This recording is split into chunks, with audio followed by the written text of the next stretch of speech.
Welcome to The Spacious Place with Andrea Best, brought to you by CKJ Live. The Spacious Place is where you get to be who you really are. Not what your experiences say, not what your role as a wife or a mom says, not even what your job title says or doesn't say. You get to be who you were fearfully and wonderfully created to be. Join me as we explore the woman inside, the one who longs to be set free. Let's talk with women who journeyed and found themselves surrounded by endless amounts of opportunity. And at this point, they're unstoppable. So if you're ready to be you, truly you, make room, grab a pillow, and welcome to The Spacious Place with Andrea Best.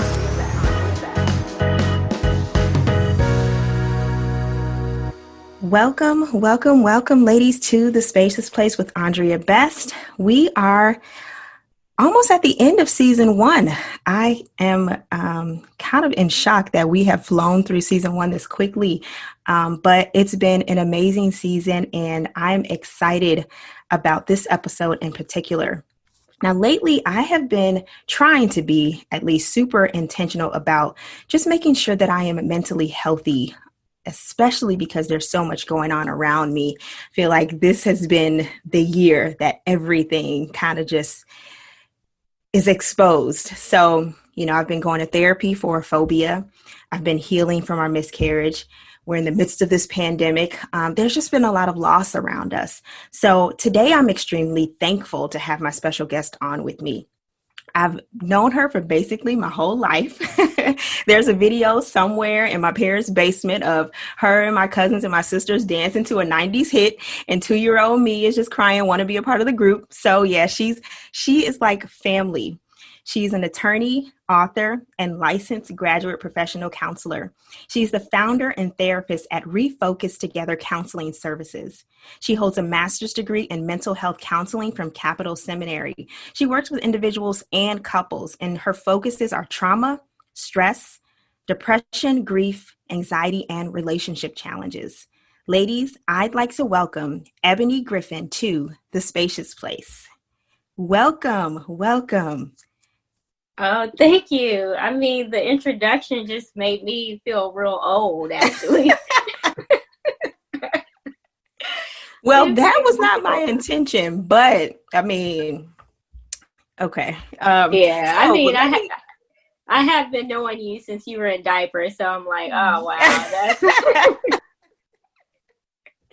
I meant to put the focus on the fact that you were family, not the fact that you've been knowing me since I was 2. So we're going to focus on the latter part of that, okay? Okay. Now, I want to make sure that I get it right. So I know you as D, but am I talking to Dr. Griffin today? I just want to... Well, actually, I'm a doctor of the law. So okay. You can just call me, D, Ebony, okay. But I'm a doctor of the law. I am not a mental health doctor. Okay. So we're going to go with Ebony today. Okay. Now, I know that just this idea, before we get into kind of the meat of our conversation, I first want to start off just talking about the idea of spirituality and mental health kind of coexisting.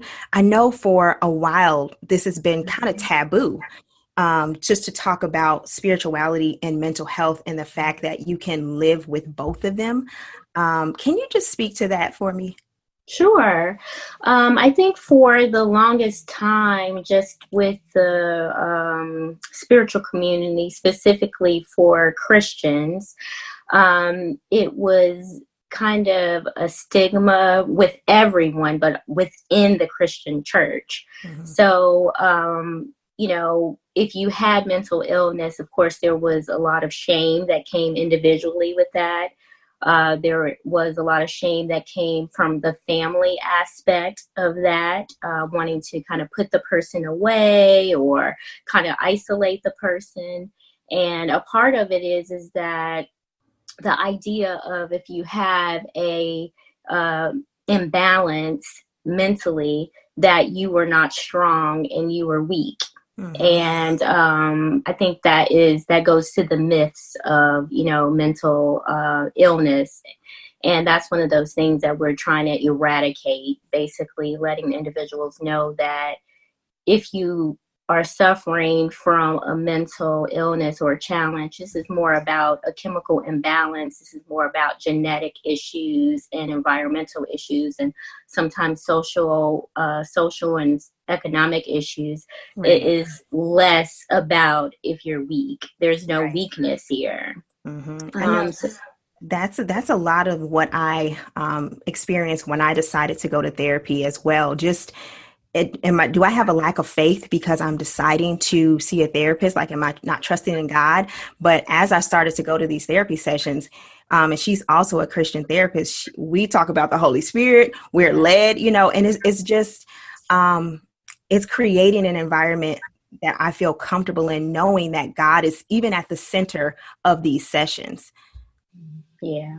And I mean, to your point, the fact that the therapist is making you feel comfortable being in your normal environment. So if you have God, if that is who, you are, it's a part of your everyday life. Why not bring that into the sessions to allow you to be the full you, right? And allow the Holy Spirit to work on the challenges that you have. It's not a sin to have a mental illness.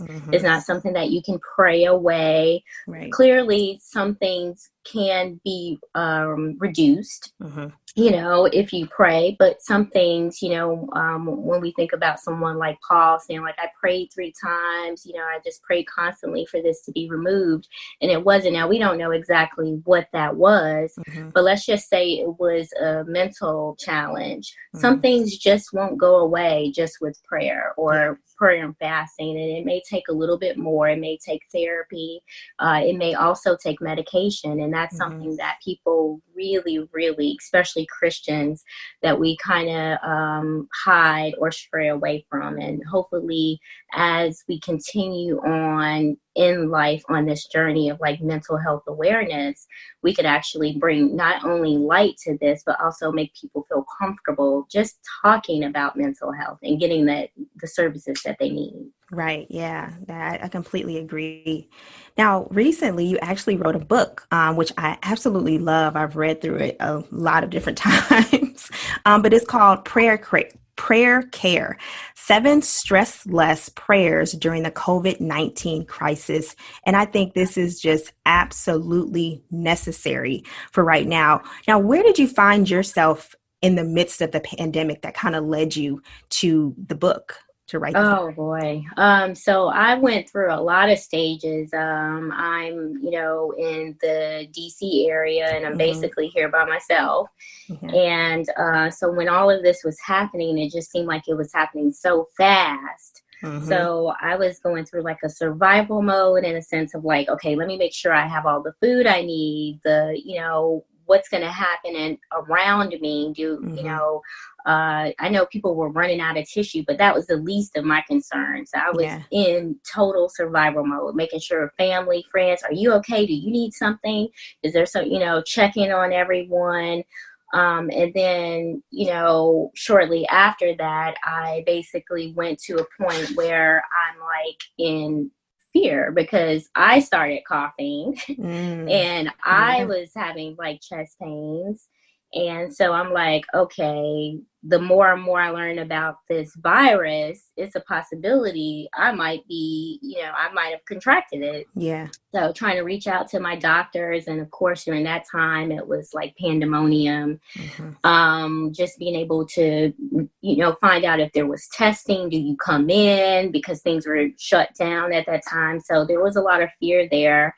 And the next and the last stage is really just where I believe God was taking me was, learning that things are just outside of my control. So finding out that one of my really good friends passed away, then my grandmother contracted COVID and she passed away. Wow. And just being able to sense that I do not have control over things. I have to trust God. And so I had written the book when all this stuff was happening. And I was thinking I was writing for others to be able to cope with things that were going on. In essence, I'm helping me. Right. I was helping myself. So, it's just, I don't know. It's funny how how he orchestrates things. Yeah, Yeah. yeah, kind of preparing you. And so being so sovereign and just preparing you and for what you are going to experience. And I think that's just a testament of how good he is, honestly. Yes, yes, definitely. Like I said, my idea was like, okay, I know people, I know how I feel, and I know that because I'm a mental health professional, these are the stages that people will go through. Not that I've been through COVID before, but just, Hmm. knowing what people are going through. They're locked up in the house. Basically, you Hmm. can't go out. Some of them are in relationships that they may not be comfortable in. The kids are all around. You got to try to find balance. So it was just chaos. Yeah. So I'm like, okay, the book will help with being able to reduce some fears, anxieties, and those individuals that are suffering from depression. Hmm. But little did I know that, hey, there are some chapters in here that you're gonna have to like really get up in this. Like Right. you're doing the research for the chapters, but you're actually going to be here. Yeah. Yeah. You know, so really a blessing. Yeah. You talked about a little bit about the control and realizing that you just don't have control in some situations. And that is one of the chapters in the book is control. What do you say to someone who is experiencing this right now? Because to some degree, we all are. But just that person who feels hopeless and with being out of control, because there's just nothing we can do at this point, because it's just something that we don't know a lot about. It's something that it has kind of taken us by surprise, really taken us by surprise. Like, how do you speak to that? Well, first thing I say is just kind of slow things down. Hmm. Think about if this control is something that you dealt with before the pandemic. If it is, of course, during a pandemic or any crisis, it will intensify Hmm. if you don't get a hold over it. Yeah. So, being able to just slow down and assess the situation. Okay, how am I feeling? What is my trigger? What Hmm. do I need to establish? The bottom line is that once we identify the things that we cannot control, then it's easier to be able to like calm ourselves down and just put things in perspective, Hmm. because the rabbit hole of feeling like you can control things is where Yeah. your mind just goes, in a frenzy, and every action after that is affected. So when Right. you lack control, the decisions you are making are not, it could not be sound. Hmm. And so the idea is to be able to try to slow it down, assess things, gain perspective so that you can make a sound decision Hmm. thereafter. Yeah. Yeah. One of the things that I love about the book as well is that you give prayers to actually pray, which I love because sometimes we just don't know what to pray. So we to have something like this where you can have something to get you started, in the prayer in the different areas where you feel like you may be struggling. I love that you use the prayers, and that's a sense of comfort for me. Praying has gotten me through this, it's just something that I need. And so why do you think it was necessary for you to put the prayers in, like specific prayers for people to pray?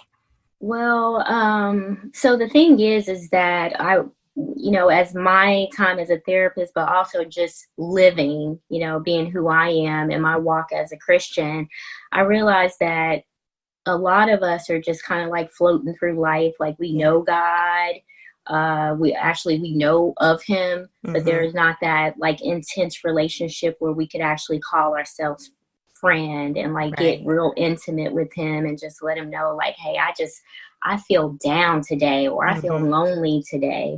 And so the book actually addresses certain topics like that. So, like when you're like one day at a time, or just having that comfort, or feeling like you're grieving in your spirit, just being able to have a scripture, Hmm. that you could identify and match it with a prayer so that you don't have to think about you're already stressed because you're thinking about you're grieving, or you Right. don't have control, or you feel alone. You don't need to be searching around for a scripture or a prayer. Mm-hmm. So I just wanted to be able to create a book that was like biblically structured Mm-hmm. to give someone simple tabs like, hey, I need this help, I need that help, let me just go to this and then pray this prayer and have the scripture to support it, because it's important to have, when we're praying, to actually have the scripture to support what we want God to do. Right. Right. And it identifies what we want God to do, who God is, the nature of his character. Mm-hmm. And it's just important that, we don't just, yes, he wants our conversation, but it's so important that we have supporting scriptures and, a prayer to say, God, here it is. This is where your word is. Right. Please help me. Right. And it just helps you to be more specific too. I've learned that I need to get specific in my prayers. And I think that helps me to dig deeper too, to dig deeper into what I'm really feeling, what it is that's truly bothering me.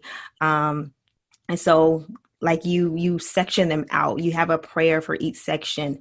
And it kind of gets down to focusing on what it is that you're truly seeking, what it is that you're really calling out to God for.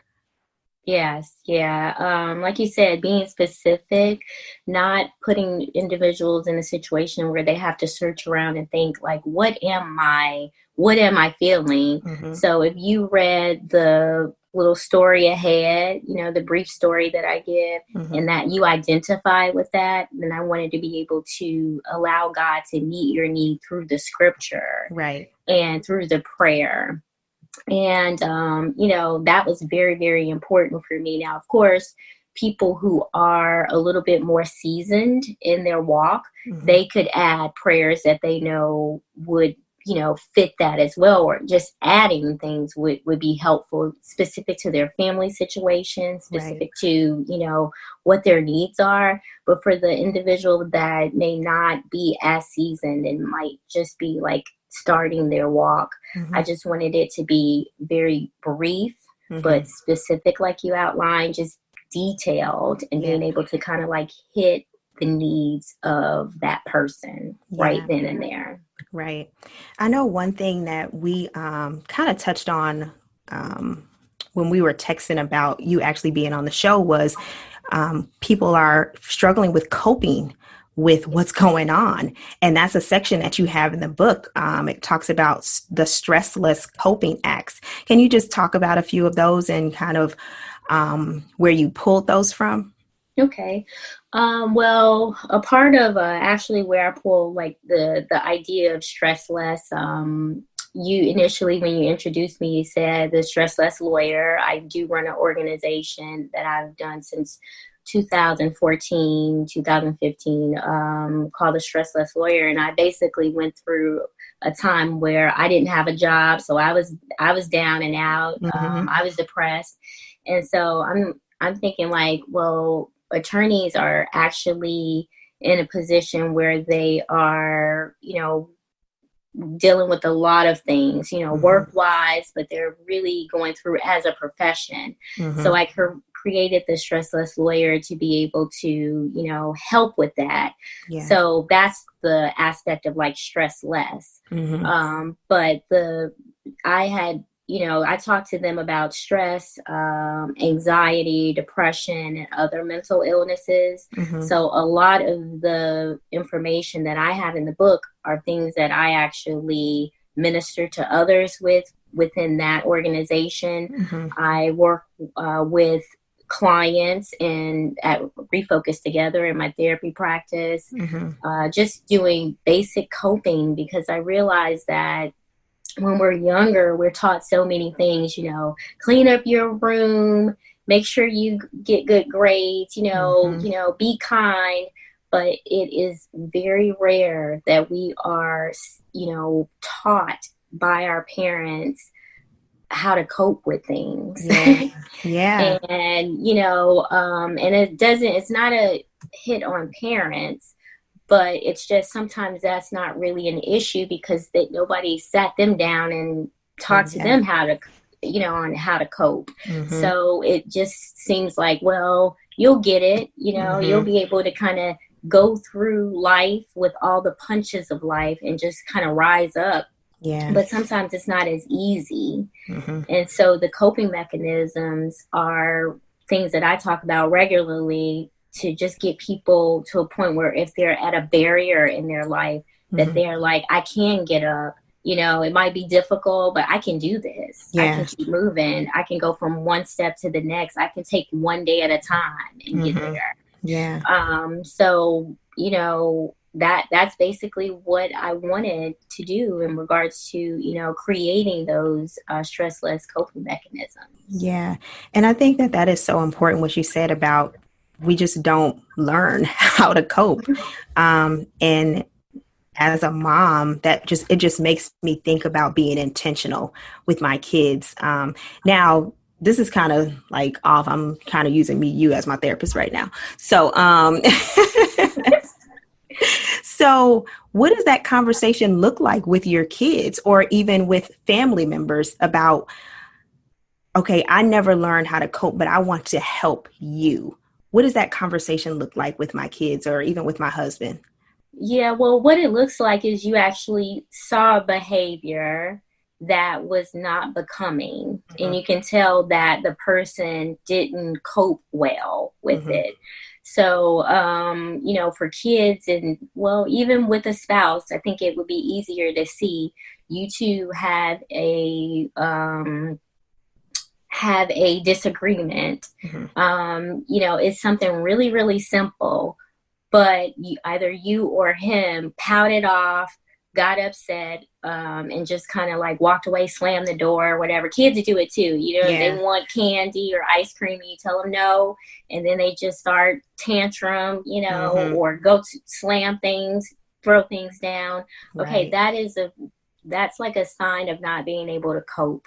So what happened is that they got so frustrated and angry that they were told no, that they didn't understand that, hey, no, maybe no, not right now. Maybe I need to communicate in a way so that I can try to present my case again, and the person could change their mind. So because they couldn't cope and it was too much, that creates the slamming of the door, the throwing the, bottle down, all these things. So how you talk to the person is being able to recognize what the behavior is. Okay, I saw that, you threw your bottle down, or you just slammed the door, or you rolled your eyes, husband. You rolled your eyes when I said that. And I want to know what that was about, and give them the opportunity to process it, because sometimes they don't even know that they're doing it. Okay. Yeah. And so then once that comes to light, where they're like, oh, well, when you said that, I was upset. Okay, well, let's talk about that. You were upset. So, for kids, it's easier because you're molding them. You're like, molding them. For your grown husband, it's different. They take a couple conversations. Several, right? But with the kids, you can pretty much mold them and say, hey, I know that you didn't get the ice cream. It's not that you're not going to get the ice cream. We're just going to wait until later. You will get the ice cream, but the next time you want something and you don't get it, then I want you to just take some time to just, remove yourself out of the situation and just calm down. Because they get so antsy and heated that they're angry. It's just like, don't talk to me. Don't say nothing. I'm going to cry. Let me do this. Yeah. And so they hadn't learned how to like self-soothe. And so it's our job as adults in their life to put them in a position where they're able to cope by learning how to positively self-soothe. And that's something that we're all missing. Yeah, that's so good. And just to have that conversation is going to be such, it's going to grow so many families to be able to have a conversation like that if you're raising young children, because that's not something that I've even really thought about, honestly. It's just, oh, well, he's two, he's two. That's the excuse for being, and, 2-year-olds will be 2-year-olds to some extent. But like you said, we can start to recognize those things and give a better way of handling it, a better coping mechanism. Mm-hmm. So that is, I mean, that really hits home for me because you just see it raising kids, and that's going to be helpful for me. And I'm hoping that it's helpful for those who are listening, because it's something that we don't talk about, but we all experience it. Yeah. And I think it's just super important. Yeah. And to your point, the fact that we get angry, the fact that we get anxious, there's not a person on this earth that can escape this life without feeling nervous about something. There's not a person on this earth that could escape not feeling angry about something. These are natural emotions. People in the Bible actually experience these emotions. Right. Yeah. And, even Jesus experienced these emotions. Yes. Well, maybe not a nervousness, but a anger or being upset about something. Yeah. And so the thing is that finding ways to address it, like identify the emotion and letting the person know that it is okay to be angry. It is okay to be nervous. If there's a little anxiety there, it's, certain stressors are normal. But once this gets to a point where you are so angry that it is altering your daily function, or you can't, like with the kid, they don't get the ice cream, they're mad the whole day. Right. That has to be addressed. Yeah. Now, if they're mad for 10 minutes and then you do, you redirect them and they forget about it, fine. But if you are working with a kid or a spouse, or really anybody in your family that you come in contact with, a friend, and, they're upset about something, they're carrying that the next day, 2 weeks later, they're still upset, that is a very good sign that the aspect in which they cope is they haven't learned how to self-soothe or even just manage their emotion. That's good.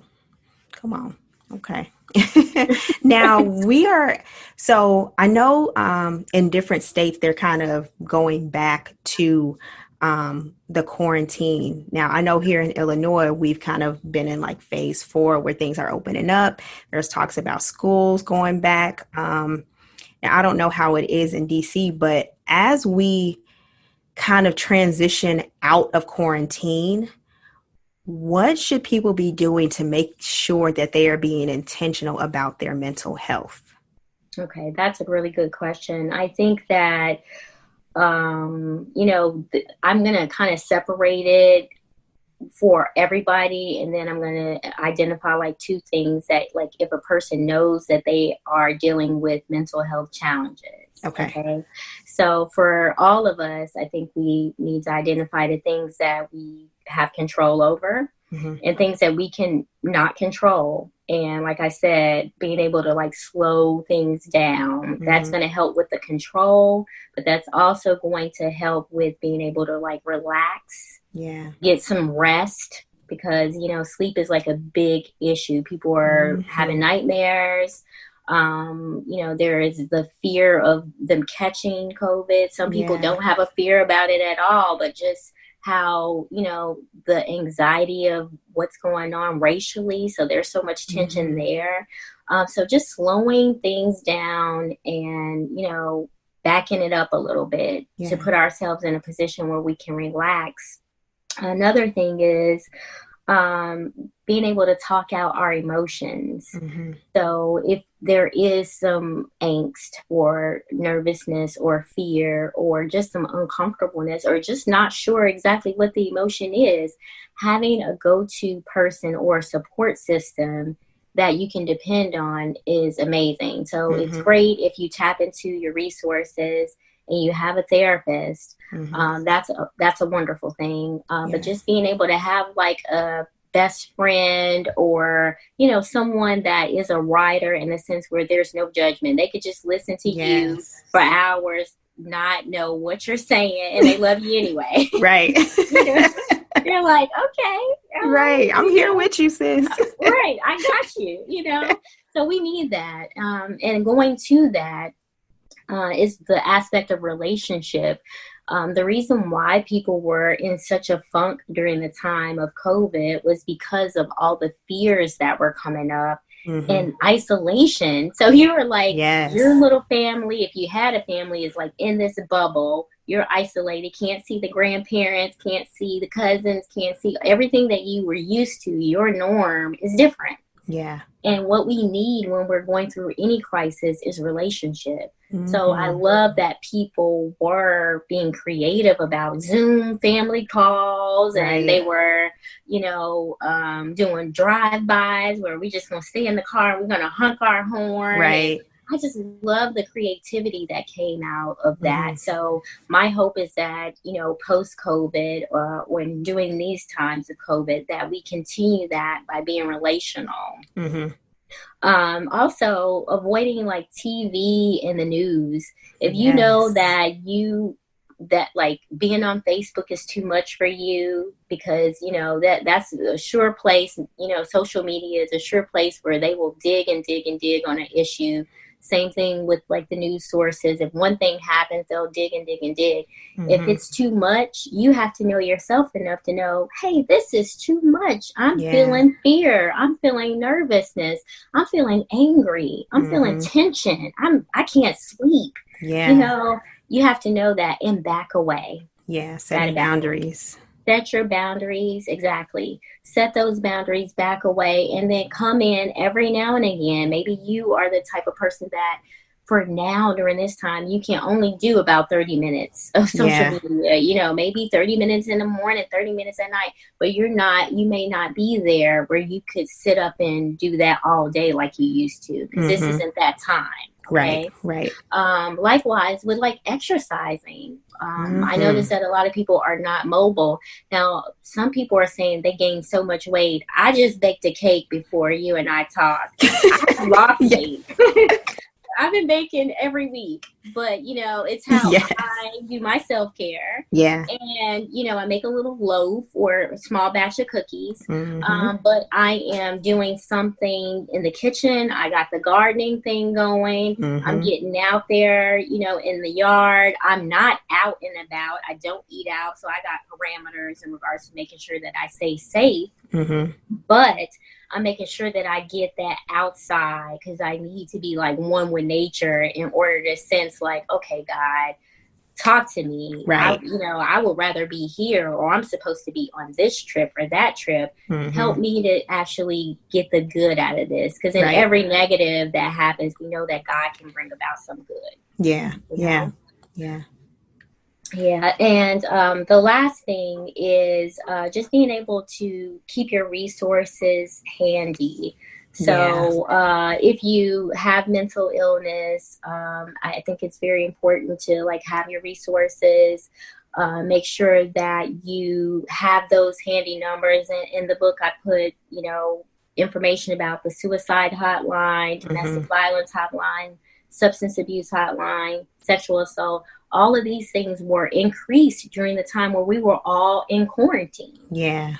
And so knowing if you have an issue with certain things, any type of addictions or other mental health challenges, to keep your resources handy, keep your support system from those resources handy. And for those individuals that may be caring for someone that has mental illness, so if they're suffering from, that your person, your friend, or someone in your household is very anxious or they are depressed, being able to support them by adjusting. So it's not allowing them to get their way, but it's just adjusting to meet their need. To meet, a few of the needs that they have. So making an effort for them to be able to function similar to where they would if we were at a normal, like we were, pre-March 15th.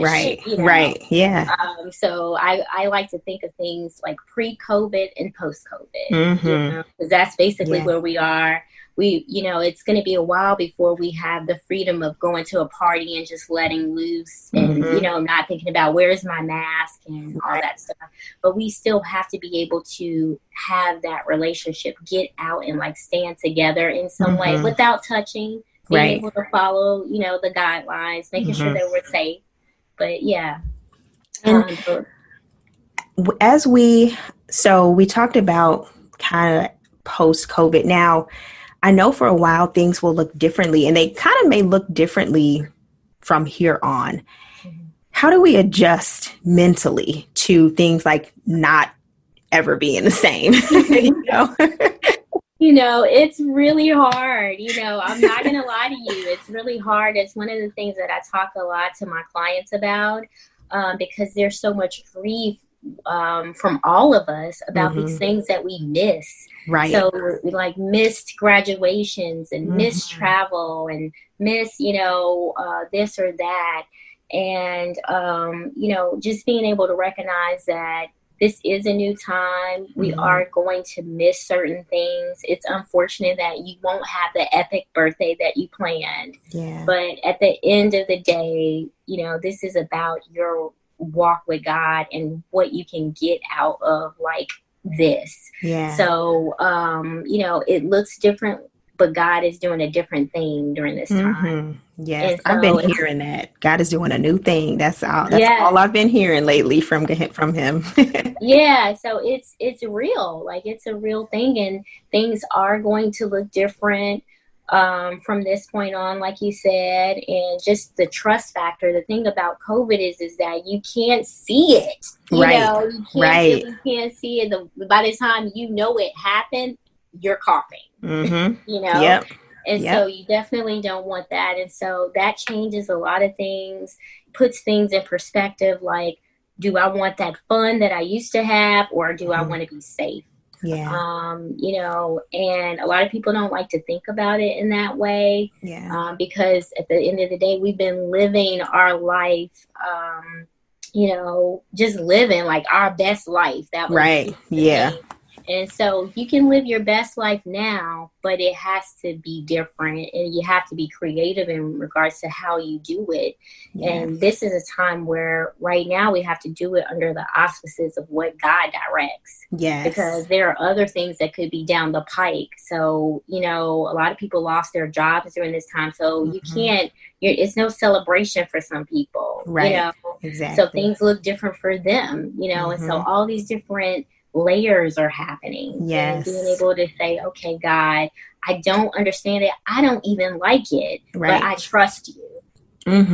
Yes. I trust you through it. Yeah, that honesty, I think that honesty is so important. That honesty with God, with how you're feeling, what you're thinking, that helps me to really say, God, I don't like the place that I'm in right now. I don't like feeling heavy, just being super honest with God because he cares, because he cares, So I am so grateful for this conversation. I just want to let you know I have been inspired with you since I've been 2 years old. But I thank you so much for being on the show. I knew I wanted to have you on when I first started the podcast. So thank you so much. I want you to let my listeners know how they can learn more about the Stress Less Lawyer, your mental health services, how they can keep up with you. Just let them know everything. All right. So I have websites for both of, the Stress Less Lawyer. You don't have to be a lawyer or legal professional, because I provide a lot of stress management and mental health awareness tips. You can reach me at www.stresslesslawyer.com or on Instagram at stresslesslawyer, and as well as on Facebook as stresslesslawyer. Likewise, for Refocus Together, the counseling service, I also provide mental health tips, and I am on Instagram at Refocus Together Counseling, and also with the website www.refocustogether.com. Awesome. Thank you so much for joining me. This has been such a treat. I am so excited. I'm hoping that I can have you on for season 2, season 3. You gonna come back? Well, I appreciate this. You were saying that you were inspired by me, but I'm actually inspired by you You're doing so many amazing things, and just, I'm asking you questions about stuff that I've been planning to do and just hadn't, had the courage to do it. Yeah. So my thing is that you have helped me in regards to, okay, get moving, go ahead and you can actually do this. So it's a blessing to have you, and I appreciate being on the show, but it has been like a joy to like have this conversation. Yes. Because this is like what I love. Right. This is something that I love talking about. Yeah. Well, thank you so much, Ebony Griffin. Ladies, this has been such an amazing episode and such a great season. Like I said before, we are almost at the end of season 1, and I'm going to be doing some recapping. I'm going to bring back some old guests, and we're going to kind of discuss what we have been journeying along with in season 1. We may be bringing Kristen Dean back. I'm going to try to get Christy Lacey to come back. We got some special goodies for you when Christy Lacey comes back. But I am so excited for what God has been doing throughout this whole season, and me and all of you ladies, all of you listeners out there. Thank you so much for just supporting The Spacious Place. I hope you have been kind of exploring what your spacious place looks like. But until next time, this has been The Spacious Place with Andrea Best. You've been listening to The Spacious Place with Andrea Best, brought to you by CKJ Live. Psalm 118:5 says, "When hard pressed, I cried to the Lord. He brought me into a spacious place." Come back and join me as we make more room in our lives to be the women we were created to be. Let's live in the spacious place.